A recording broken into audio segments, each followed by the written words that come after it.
When Donald Pump was born, he displayed an unusual level of drive and determination, even as a baby.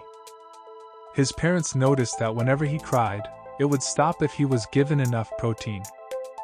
Scientists were unable to explain this phenomenon, but little did they know that Donald had already found his life's calling: to become the biggest and strongest person on the planet.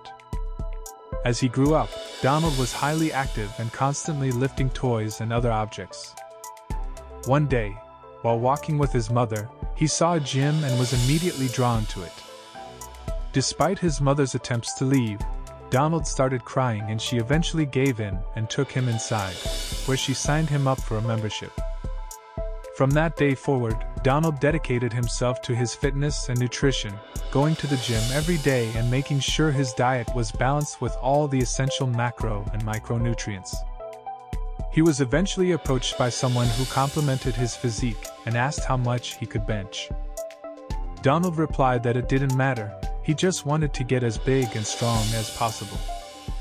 The person then asked Donald if he wanted to participate in a bodybuilding competition, to which he eagerly agreed. Donald trained for 3 months and was in top physical form for the competition, where he won first place. This victory earned him the opportunity to compete in the prestigious Mr. Olympia competition. He trained even harder and arrived at the event, weighed in, got a spray tan, and took the stage.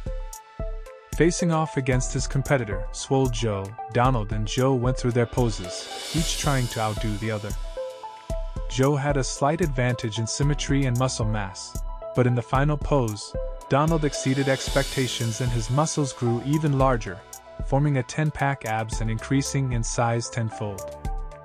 He emerged victorious, beating Joe and becoming Mr. Olympia. Despite his achievement, Donald was never satisfied and continued to push himself to become even bigger and stronger. The pump train could not be stopped.